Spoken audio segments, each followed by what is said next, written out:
Bonjour à toutes et à tous, bienvenue au Café Change pour cette nouvelle année 2024 et comme le veut la tradition, j'aimerais vous présenter cette année mes meilleurs vœux à vous qui suivez l'activité du Café Change de près ou de loin ou qui simplement êtes curieux de savoir de quoi est-ce qu'on peut bien parler ici au Café Change. Alors, je sais que c'est une période particulière où certains redoutent de devoir présenter les vœux, ils peuvent trouver ça un peu superficiel ou hypocrite.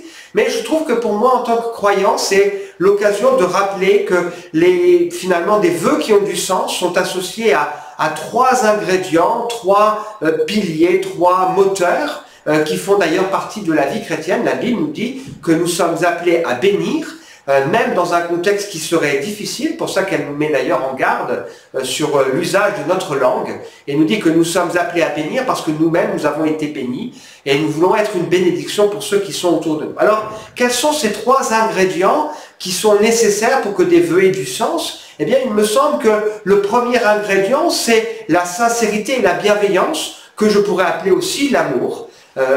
Puisque nous parlons de bons vœux, eh bien évidemment, s'il n'y a pas de l'amour, s'il n'y a pas de la sincérité et de la bienveillance, eh bien les vœux n'ont aucun sens. La Bible nous dit d'ailleurs que tout ce que nous pourrions faire qui serait sans amour serait dépourvu de tout intérêt. Je pourrais donner mes biens, mais si j'ai pas l'amour, ça ne sert à rien. Je pourrais avoir toute la foi, je pourrais avoir toute la connaissance, je pourrais faire des tas de choses, mais si je n'aime pas, finalement, mon cœur est vide et mon cœur n'aurait pas de sens. Alors, je nous souhaite aux uns et aux autres de pouvoir aimer et de pouvoir réaliser à quel point nous sommes aimés, puisque, évidemment, comment aimer celui qui est autour de nous si nous-mêmes nous sommes en déficit d'amour? Et il y a malheureusement autour de nous tellement de gens qui sont finalement des handicapés de l'amour, et je crois que c'est important en cette nouvelle année de vous souhaiter vraiment voilà, de découvrir un amour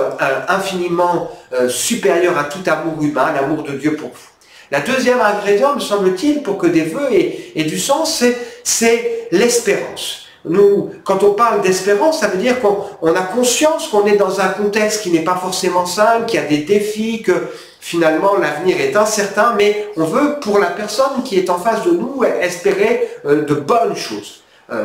Que ce soit un contexte familial, que ce soit la santé, que ce soit dans le domaine du travail, que ce soit sur simplement aussi l'environnement autour de nous, nous espérons de bonnes choses. Eh bien, l'espérance, c'est un des piliers de la vie chrétienne. Bien sûr, il y a l'espérance d'une vie où on en aura fini avec le mal, avec la souffrance, où on pourra pleinement profiter de la présence de Dieu, mais il y a aussi cette espérance de savoir que Dieu agit dans le quotidien de celui qui se confie en nous. Et puis le troisième ingrédient, eh bien, c'est la confiance.